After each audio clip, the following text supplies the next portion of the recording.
We're going to look to Dr. Sarah Vannier, who is a professor in our psychology department, who has offered to give us a sample lecture. And I will admit that I had a sneak preview, not so much for this one, but because of a work I did on a committee, as Dr. Murphy was mentioning earlier, around the work that St. Thomas did to help our faculty members be prepared to deliver remote learning.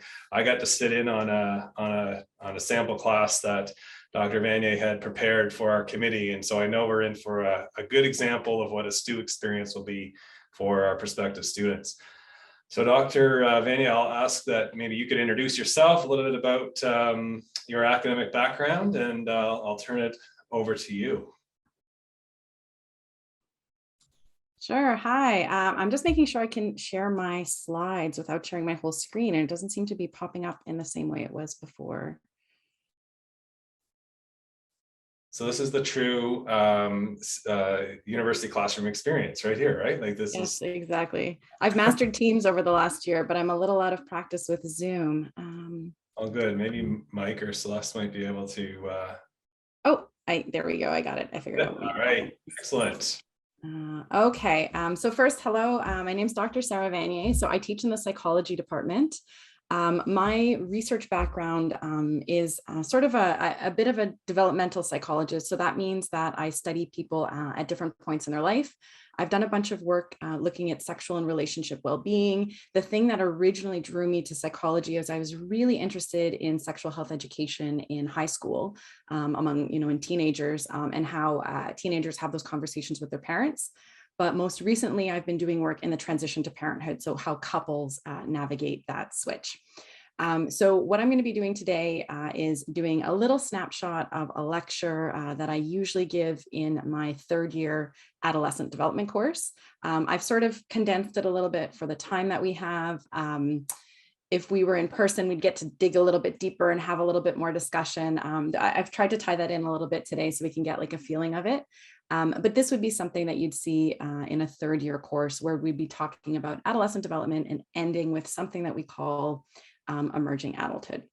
So let's dive in. There are going to be a few little like poll questions that pop up to sort of match what I'd be doing if we were in class, where I'd be, surveying everyone and asking you to share your thoughts and opinions. So keep an eye out for those.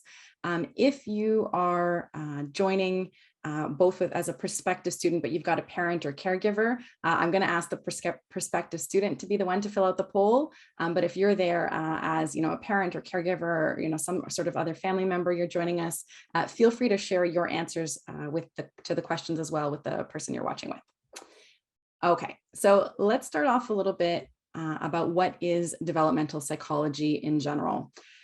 So when we're studying developmental psychology, we are looking at the ways that we grow, the ways that we develop, the way that we change, or the ways that we stay the same across the lifespan. So developmental psychologists can be very, very different in the type of work that they do. You can have developmental psychologists studying pregnancy or prenatal development, infants, school-age children, adolescents, adults, really kind of across the lifespan, as well as aging. At STU, because we have a pretty strong gerontology department, so that looks at aging, a lot of our courses around aging are sort of hosted in that department. In the psych department, we have our courses on child and adolescent development. So if that's what interests you, we'd be where you'd find that stuff. So what I'm going to be talking about today is a specific period in development called emerging adulthood. So Michael, if you could pop up that first poll question. This question, true or false? 75% of 18 to 25-year-olds agree that they've reached adulthood. So if you survey 18 to 25-year-olds and you say, are you an adult? 75% of them are going to say yes.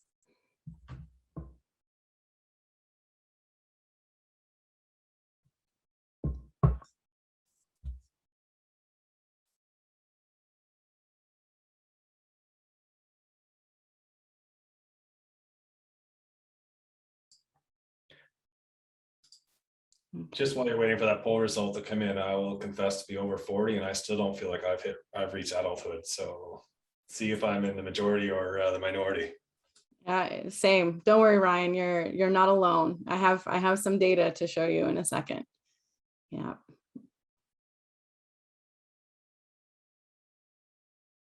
I think people might be able to see all 3 questions on your end. So if you see all those 3 questions, feel free to answer all of them. We'll just refer back to them later. So true or false? Oh, maybe it's all done. Yeah, perfect. Okay. So true. So overall, we're sort of feeling like, yes, we think that 75% of 18 to 25-year-olds agree that they've reached adulthood. In terms of how old you are, this is just to get a sense of who's answering. So most of the people answering are falling either under 18 or in that 18 to 25-year-old range. I'm just going to slide down. And then let's look at this fun question. So are you an adult? And only 4% of the people who answered this said, yes, I'm 100% an adult. The majority of us are falling under that no. And then there's a bunch of us that feel yes and no, somewhere in the middle, and we'll come back to that idea. So this is just fun also. One of the reasons I love psychology is because it helps us use science to sort of understand and explore human behavior. And sometimes we think with human behavior that it's just like common sense, right? Like, oh, we should know. Why do we need research to tell us these things? It's just common sense. But let's take a look at that first question. Most of us think that 18 to 25-year-olds would say, yes, I've reached adulthood. But if you go down to question 3 and we're asking you, a lot of whom are 18 to 25-year-olds, only 4% of the people answering say, yes, I'm an adult. So we kind of might have that in our head of like, well, I don't think I'm an adult, but most people my age do, right? Like there's something weird about me, and there's nothing weird about you. This is a very, very normal thing. And let's talk about what that period is. So this is false. It's not as high as 75%, and I'll show you the data on it shortly. So this period of 18 to 25 is this period in development that we have coined emerging adulthood. So it's this idea that it's this period that comes in between adolescence, so when we're teenagers, and adulthood, which we would consider, more late 20s. Emerging adulthood falls 18 to 25-ish, depending on the research. Sometimes people define this as 18 to 28 or 21 to 28. So there's a little bit of wiggle room in sort of how we measure this. But the idea here is that you're not really a teenager anymore, but you're in your like early to mid 20s-ish. And we're going to come back to this later, but this does seem to be something that is a sort of standard pattern of development in more industrialized and developed societies. So it's not necessarily a pattern we see in every part of the world, but in places like Canada, it is definitely something that sort of describes this typical pattern of development. So this little table here, we're not going to dive into it in a bunch of detail. It's just something that if you do pursue developmental psych, you're going to get very familiar with this. This is a really standard theory in the area of development from someone named Erik Erikson, solid name, who was interested in how our goals and the things that we're trying to achieve or develop change throughout the lifespan. And he had different names for these different phases. So the idea that when we're babies, we're trying to learn if the world is a safe place and we can trust people to take care of us. And in all these different stages, there's different things that we're learning. But something he talks about in his theory is this idea that in adolescence, the thing that we're working out is identity. So our sense of who are we as a friend, as a family member, what type of hobbies do we like, what type of occupation might we be interested in? And then as we enter early adulthood, we're figuring out things around intimacy. So the idea of developing and having those strong, close friendships or romantic relationships, laying the groundwork for, maybe starting a family and things like this. Erikson's theory is kind of old. It fits better with like early 1900s, these sort of timelines for some of these things. But this idea that in adolescence and early adulthood, we're really focused on figuring out like who we are and how we want to relate to other people and what types of relationships we want to have, that still fits even in sort of our modern understanding of development. So this period of time in our life, this emerging adulthood, is really considered sort of distinct from other periods in a few different ways. So let's talk about those. There's 5 specifically I want to highlight. So the first one is that emerging adulthood is this age of feeling in between. So this idea of not yet feeling like you're fully an adult, but you're definitely not like a kid. Um, you're not necessarily like a teenager. Like you're more mature than that, but you're not like an adult, are you? So this idea that we are adults in some ways, but not others. So this is really reflected in what a lot of you were saying in that little poll, that you don't feel like, yes, you're an adult, but a lot of you felt like, well, you're somewhere in between. Your answer was sort of like, yes, kind of, but no, kind of. That space is where, we're figuring things out. And this is not unusual. So this is just this question, are you an adult? Yes, no, yes, and no, which everyone already answered. A bunch of people fell in the yes and no. There were a bunch of no's as well. And this might be because you're still before that transition to university. And when you go through that transition to university, you might feel more like you fit into that yes and no space. So this chart is some data. It's a little bit old at this point, but it comes from someone who's like our leading researcher in this area of emerging adulthood. And if you look at it, you'll notice a few things. You'll notice at the bottom along the x-axis, it's broken down by age. And these different bars are the answers, or the proportion of people who said, yes, I'm an adult. That's our gray bar. No, I'm not, which is the white bar. And that black bar, which is yes or no. So you can see what it looks like in our 12 to 17-year-olds, and then in our 18 to 25-year-olds. And you can see in our adolescents, there's more people that are saying no. And then there's still some people that are in the yes and no. But if you look at our 18 to 25-year-olds, there's not a ton of 18, 25-year-olds that would say, no, I'm absolutely not an adult, but we're definitely getting this high group of people that are like, yes and no, they're somewhere in between. And then you'll see as we kind of go down over time, get older, that proportion of us that feel like adults is getting bigger, but there's always a bunch of us that still are following in that like both no or yes and no kind of category. So Ryan, you are absolutely not alone. I am right there with you. I mean, I guess I'm an adult, but still some days it feels, some days I will say to my partner, I'm tired. I just want a mom to like come make us dinner. And he'll be like, I don't know how to break it to you, but you're the mom. Well, I'm glad I'm in good company. Yeah. Data research says you're perfectly normal, Ryan. Yeah, at least in terms of this. Yeah, thank you. I'll take that as a win. Yes. Okay, so it's the space of being in between. If we were in a classroom setting, or I had more of a chance to chat with you and we have a little bit of discussion, we'd talk about these questions. So I'll just ask you to reflect on it, and then we'll take a look at some data again. So if you said yes, you do feel like an adult, or even those parts of you that feel like, yeah, I'm sort of an adult in this way. Think about when you started to feel that way and what it was that made you feel like an adult. Like what aspects of your life make you think like, yeah, I'm an adult.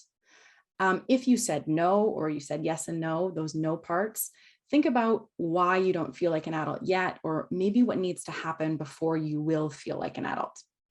We'll think about that a little bit, and then we'll look at some data.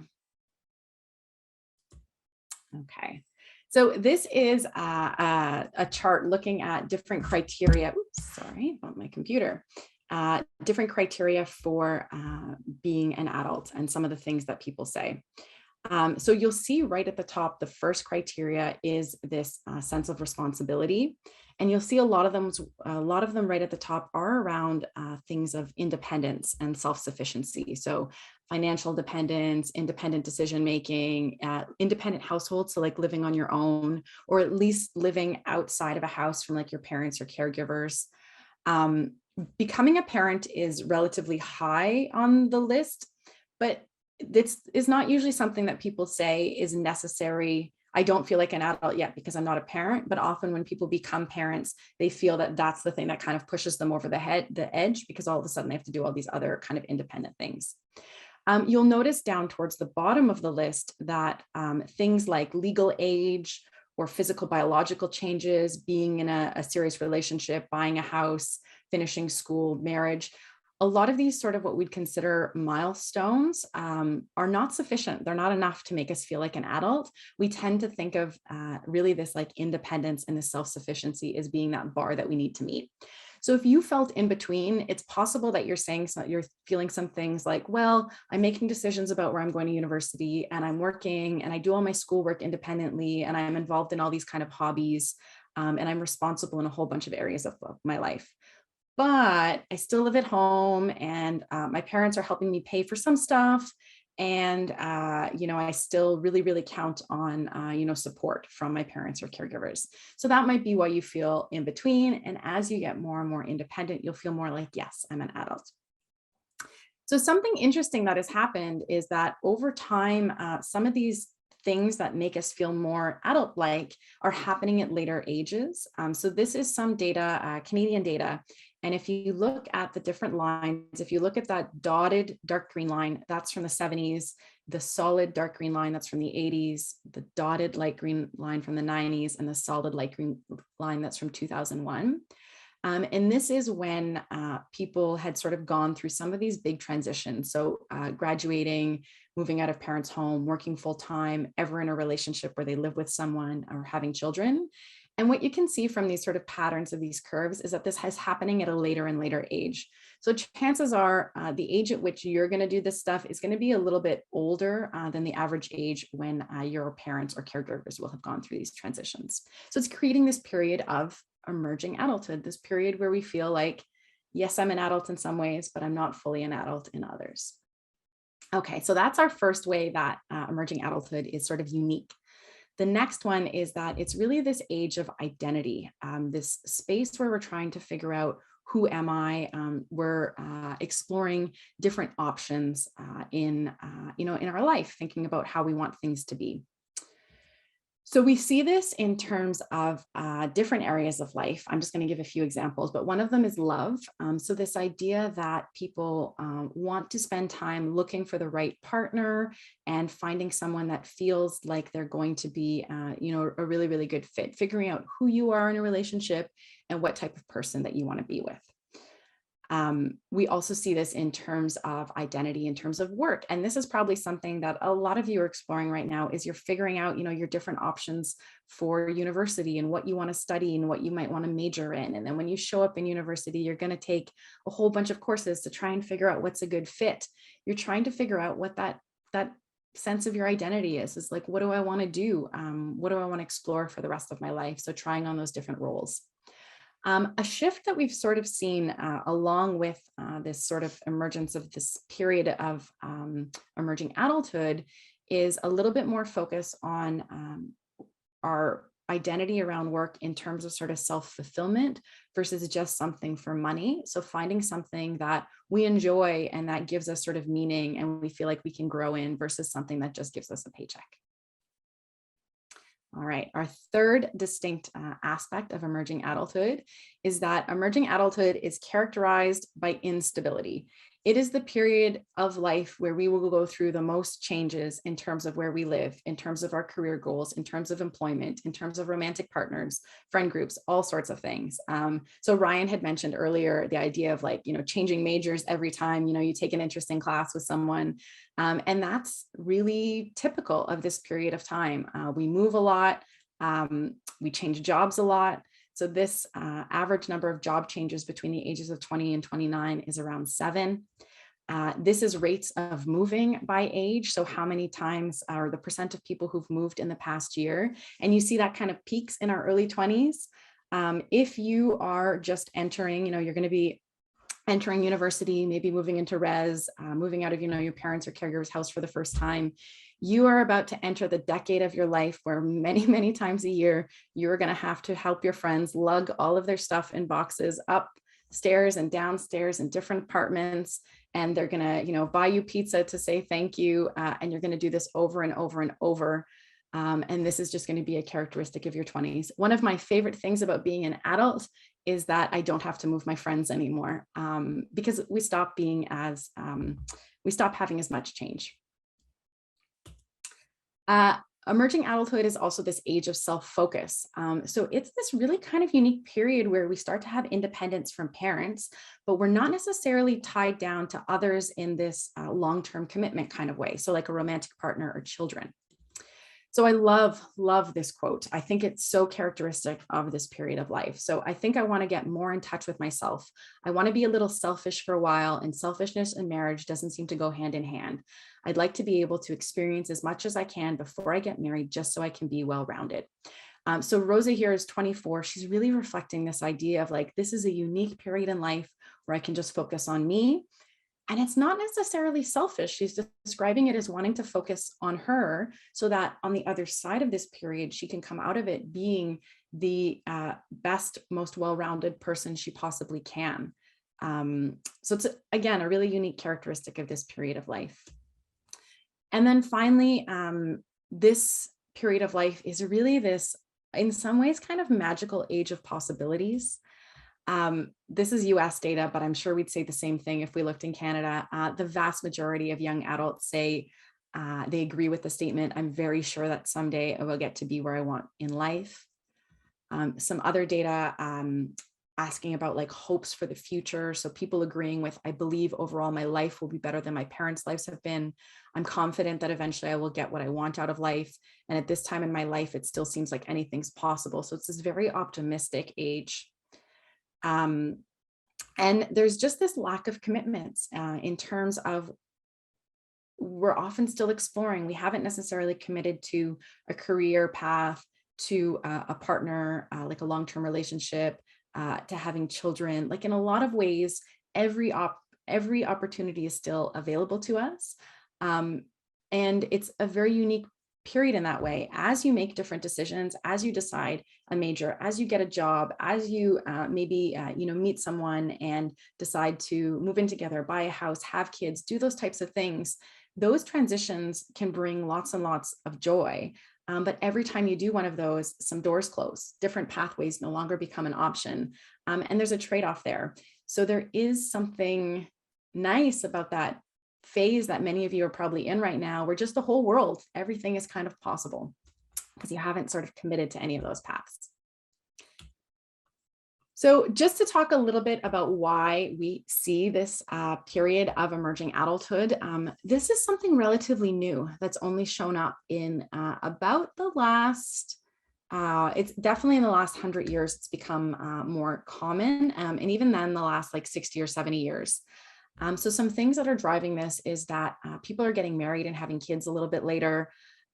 The idea that you need to have a university education to pursue different career paths means there's a little bit of a pause on when we start working. Access to birth control generally means fewer children and later children. More tolerance for premarital sexuality or living together before marriage can delay some of those transitions, and changes in women's roles. So again, this idea of more opportunity for education and exploring. And ambivalence about adult status. So this probably speaks a little bit to what Ryan and I were saying. There's pros and cons to being an adult, right? Like in a ways, there's lots of good stuff about being an adult, but it involves a lot of like responsibility, and whether I like it or not, I'm now the mom. So I don't have a mom who can do some of those things for me when I would like. So a few little things I want to mention that if we were in a in-person lecture in my adolescent development class, we really dive into this a little bit deeper. One is that there's a lot of question about whether this is a universal period of development. With some periods like infancy, everyone's going to go through them, but emerging adulthood is something that is unique in more developing, more developed areas of the world.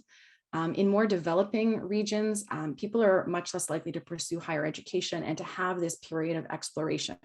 So even though as you're applying to university and you're watching, lots of your peers go through the same thing, it might feel like this is what everyone's doing.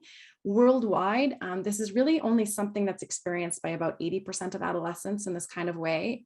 So all these things that I was just talking about, it's unique and it's magical in some ways. So we should be aware that we're lucky and we're privileged to be able to experience this age of exploration.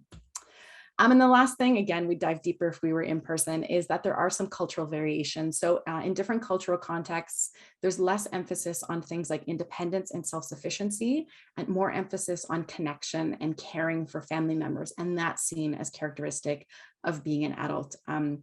So that data I showed you was collected in the States. If we were to do it in some different areas of the world, things like connection would be higher up on the list. All right, so that's my super quick little overview. A little shout out that if you are interested in developmental psych, we have a whole bunch of different courses in psychology across all the different years that tap into different areas of these. I teach the physical and emotional development and adolescent development courses. We've got great instructors in all these different ones. And if you want to get in touch, I've got my contact info on the slide down there. And I think we might have a minute or two for questions.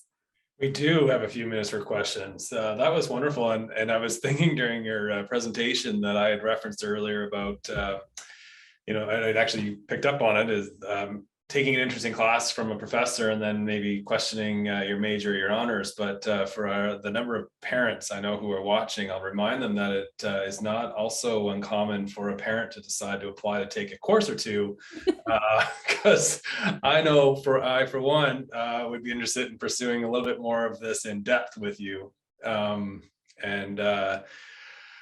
I can tell you over my years that I've certainly seen times when a parent is going through the application process with their student, and next thing I know, they're also then keen on taking some classes. So I'll put that little pitch out there. That'd be great.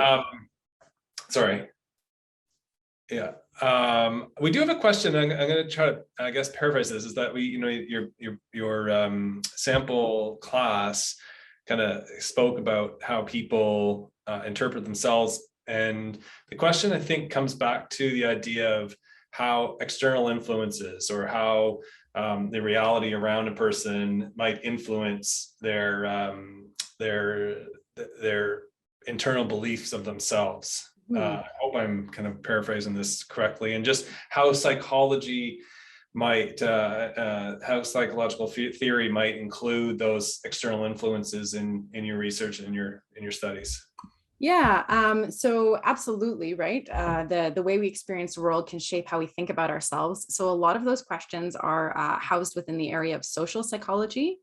So social psychology is our understanding of, it's how we're influenced and how we think about people, but that includes ourselves. So our sense of self, our sense of identity. So if that is a question that interests you, taking introduction to psychology, we touch on social psych, but then we have several courses in social psychology where we get to dig deeper. I will add, though, that this has been coming up a lot in a class that I'm teaching on abnormal psychology. So stuff around like mental health and mental illness. In that psych, we tend to try and explain behavior really focused on the individual, where other disciplines do a much better job of looking at sort of the context around the individual. So I am loving in this class having students that are sociology majors, because they are doing such a great job of like challenging me and being like, well, could you explain it from this sort of perspective as well? And I'm like, yes, absolutely. It's just not my default. So we do in psych take into account sort of the context, but other disciplines do it in a slightly different way. And it is such a strength of Stu and the students doing this liberal arts degree, that they start to be able to see it from these kind of big picture perspectives, and they change my way of thinking about it all the time. So yes, we do, but other disciplines do it in a slightly probably better way, and we complement each other really well in that sense. And in the earlier panel, we spoke about that interdisciplinary approach at St. Thomas, and how that truly is a unique feature of the fact that our focus is so acute to undergraduate studies, primarily social sciences and humanities, and what that then brings to the one discipline that a student might choose as their major or honors, and then they can pull in other things. So I'm glad that you picked up on that.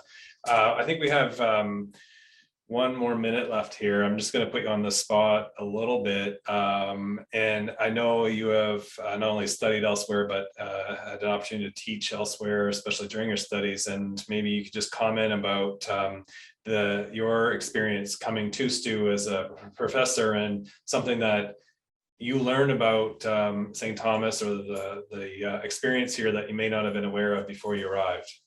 Yeah, I have taught at several other universities, some bigger, some similar size. And I really, really enjoy Stu. It's just got such a good, supportive, welcoming vibe.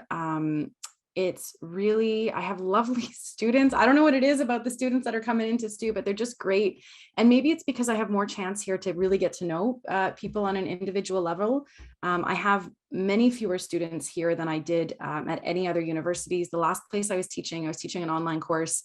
And I had 300 students in my online course, where here I have max 140 across all of my courses. So it just gives me such a chance to get to know my students. Even when we were fully online last year, the students, I got to know them online, and now I am seeing them on campus, and it's great. Like it's hard to like put it into words what exactly it is, but I really enjoy it here. And it's those chances to get to work one-on-one with students and to get to know them over time, to have the same students in classes like over different years, to watch them like grow and develop as like academic thinkers and these different skills. It's such a treat for me. And I love the teaching aspect of my work. I also enjoy, you know, my research stream of things, but I really get to focus on a lot of aspects of the teaching. And I'm encouraged to put time and energy into that in a way that I wasn't at other universities. And I really value and appreciate that.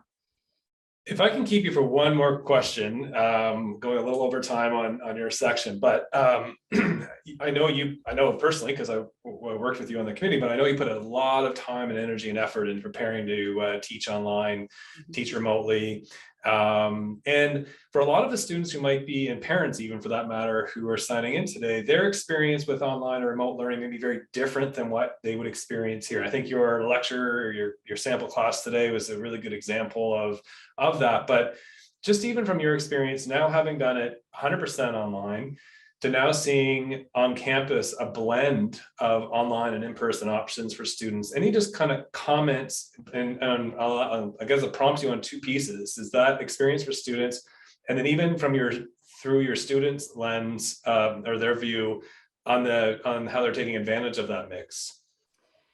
Yeah, so the mix is, I think, handy for figuring out what people like, what fits with their schedule. And it gives some flexibility in terms of how we're doing work. So I'm teaching entirely online, entirely in person this term, but I do have things set up remotely for students. So we're using, we've got something called Moodle, which is where you'd see like all the stuff for your course and you could submit work and things like that. So it means that I'm doing things in person and we can chat in person, but then people are also able to do things online outside of class and submit it that way. So I'm still able to kind of have that nice balance. Sorry, and the second part, Ryan, was about how students are enjoying it. Well, I guess I'm really kind of speaking to the students who have maybe done online in their high school, and for those who are signing in from New Brunswick right now, who are currently doing that. And I guess I'm soliciting for comment around the difference of what they might be experiencing now versus what it would be like at STU. Right. So I think we have sort of as university instructors, we've got the benefit of like having like deep expertise in the areas that we're teaching. So when I approach my online courses, I really think of like, what are the key things students need to be able to figure out how to do by the end? And then the course is designed around those kind of specific things. So there's this balance of like online kind of activities that we might do, but a chance to also interact in real time, a chance to interact with your classmates.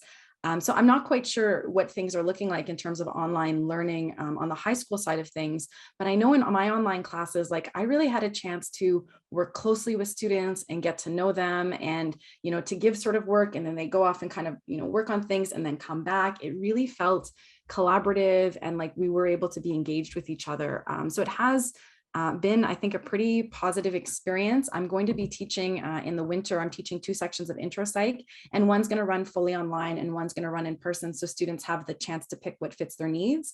But I really think the way it's been designed, my students who did it fully online last semester, we had it set up in a really great way, and they really mastered the material by the end. So I'm not quite sure what things are looking like in the high schools right now, but I do strongly believe that we sort of had the ability to make these high quality online classes. And again, because I don't have a ton of students, even in my online classes, I can really focus on my students. And that's such a treat.